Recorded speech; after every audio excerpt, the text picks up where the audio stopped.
Hello everyone, welcome back to my channel learn at the rate Singh sir. मैं हूं आपका Singh sir और आज इस वीडियो में हम देखेंगे ट, थ, द, ध और न कहानी के रूप में इसका इस्तेमाल। तो से होता है तबला, तनुज, तलवार, तरबूज, तराजू, तकिया और तमस राम, जैसा कि यहाँ पर दिया हुआ है।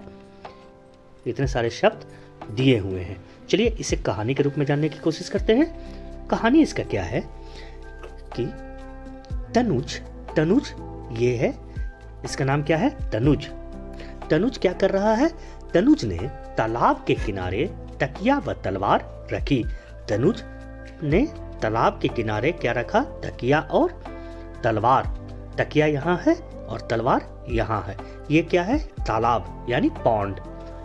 तौलिया लेकर वह तितली के पीछे भागा। त से तितली के पीछे तनुज तौलिया लेकर भागा। तालाब के दूसरी तरफ तमसराम तराजू से तरबूज तौल रहा था।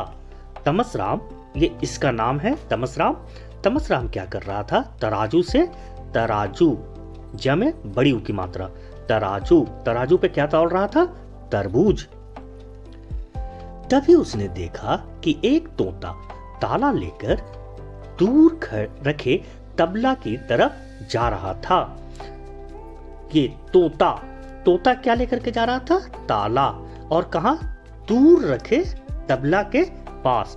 तो इस तरह से कहानी में हमने देखा कि तनुज तलवार व तकिया तालाब के किनारे रखकर तौलिया से तितली पकड़ रहा था और वहीं बगल में तमसराम तराजू पे तरबूज बेच रहा था और तोता ताला लेकर के तबला के पीछे तरफ जा रहा था। इसमें ताला, तोता, तौलिया, तितली, तालाब, ये सारे को आपको पहचान करना है। चलिए दूसरी कहानी की ओर चलते हैं। दूसरा कहानी है थ से। थ में क्या है कि थक्कन सिंह इसका नाम है। थप्पड़, थर्मामीटर, थन और थर्मस ये हमें कहानी में दिया हुआ है। चलिए इसे कहानी के माध्यम से जानने की कोशिश करते हैं। थानेदार थरथर सिंह की मेज पर थाली व हाथ में थर्मस थी। इसका नाम क्या है? इसका नाम है थरथर सिंह। थरथर सिंह के मेज पर क्या रखी हुई थी? थाली और थर्मस। उसके हाथ में क्या था? थर्मस। और ये ऑक्यूपेशन यानी काम ये क्या करता था? ये थानेदार था। तभी सिपाही थक्कन सिंह एक चोर को लाया क्योंकि उसने थन वाली गाय चुराई थी। थक्कन सिंह ने किसको लाया? एक चोर को लाया। चोर को यहां दिख रहा है। और चोर ने क्या किया था? चोर ने थन वाली गाय को चुराया था। थानेदार ने गुस्से से चोर से पूछा कि गाय कहां से चुराई है? थानेदार ने क्या पूछा कि गाय कहां से चुराई है, लेकिन वह कुछ नहीं बोला। इस पर सिपाही थक्कन सिंह ने उसे जोर से थप्पड़ मारा। जब उसके पूछने पर चोर ने जवाब नहीं दिया तब थक्कन सिंह ने उसे थप्पड़ मारा। यह देखकर गाय खुश हो गई और उसने सोचा कि अब जरूर चोर को बुखार हो जाएगा और उसे थर्मामीटर लगेगा। गाय क्या कर रहा है? गाय सोच रहा है कि जब जोर से उसे थप्पड़ लगा चोर को तो अब उसे बुखार आएगा और इसके लिए उसे किस चीज की जरूरत पड़ेगी? बुखार नापने वाली चीज थर्मामीटर की जरूरत पड़ेगी। इस तरह से कहानी के माध्यम से हम लोगों ने देखा था शब्द का इस्तेमाल। इस कहानी में थरथर सिंह, थानेदार, थाली का नामांकन नहीं किया गया है, इसे आपको पहचानना है। चलिए अगली कहानी को देखते हैं। द से क्या है? उस दिन 10 तारीख थी। यहाँ देख रहे हैं कैलेंडर पे 10 तारीख है। उस दिन 10 तारीख थी। दादाजी दरी पर बैठकर दही खा रहे थे। दादाजी क्या कर रहे थे? दादाजी यहाँ देख पा रहे होंगे, दही खा रहे थे। कहाँ बैठ करके? दरी पर बैठ करके दही खा रहे थे।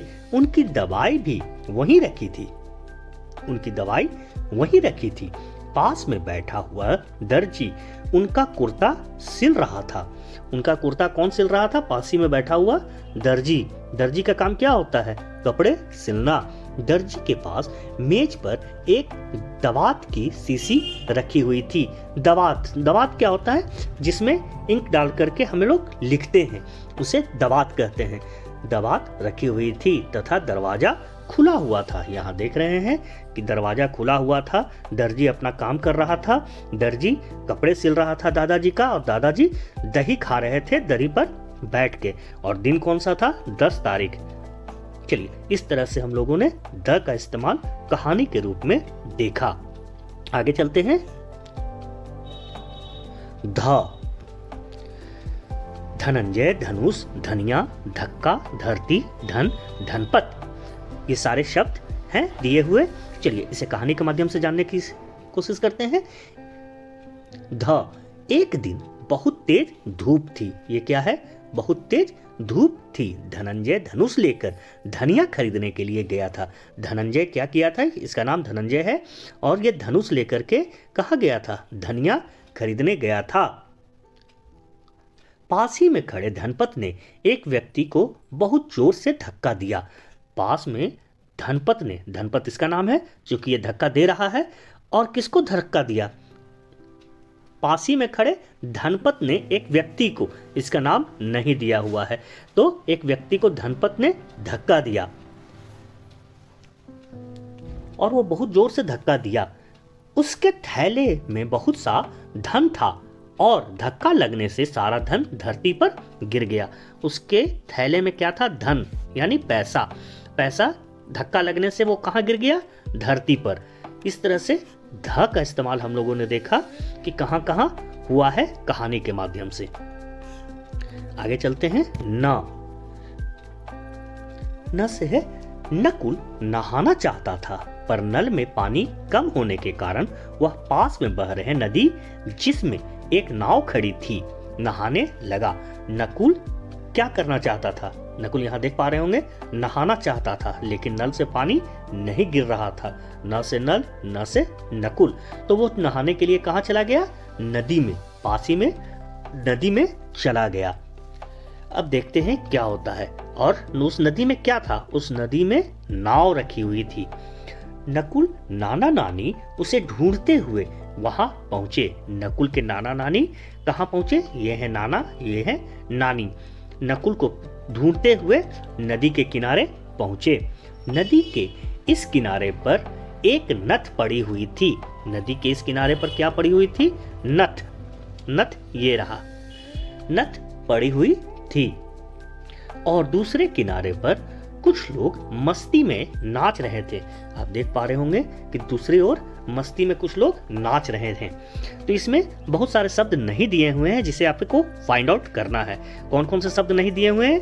नाना, नानी, नाव, नाच, ये सब इसमें नहीं दिए हुए हैं। उसे फाइंड आउट करके आपको कमेंट बॉक्स में लिखना है। चलिए आगे चलते हैं कहानी के अगले मोड़ पे। इसमें है कि कुछ रेखा खींचकर सही अक्षर को चित्र से मिलाइए। क्या बोला गया है? ये क्या है? धनुष। धनुष, तो धनुष किससे स्टार्ट होता है? ध से। तो क्या कहा गया है? रेखा खींचकर सही अक्षर को चित्र से मिलाइए। तो यहां से एक रेखा खींचना है ऐसे। दूसरा क्या कह रहा है? ये क्या है? त से तराजू। त इधर है तो त से तराजू। न से नल, रेखा खींचकर कैसे हमने बताया? द से दवात। द से दवात। थ से थर्मस। गोले में लिखे अक्षर को पहचानिए। पतंग में से समान अक्षर ढूंढकर मिलाइए। ठीक है, नीचे क्या दिया हुआ है? ध, और पतंग में कौन सा है? ये है। तो गोले में लिखे अक्षर को पहचानना है और पतंग के समान अक्षर को ढूंढकर मिलाना है। चलिए इसे मिलाते हैं ऐसे। ध, ध से धनुष। न से नल, चाहे नदी। ख, ख से खरगोश। ज से जहाज। और यहां क्या है? आखिरी है व्यंजन ट। इसे हम लोगों ने पूरा कर लिया। इस वीडियो को देखने के लिए धन्यवाद। अगर आपको वीडियो पसंद आया हो तो लाइक और सब्सक्राइब करना न भूलें। आपका सुझाव या विचार जानकर अच्छा लगेगा तो नीचे कमेंट जरूर करें। तो फिर अगली वीडियो में मिलते हैं। Thank you, thanks for watching.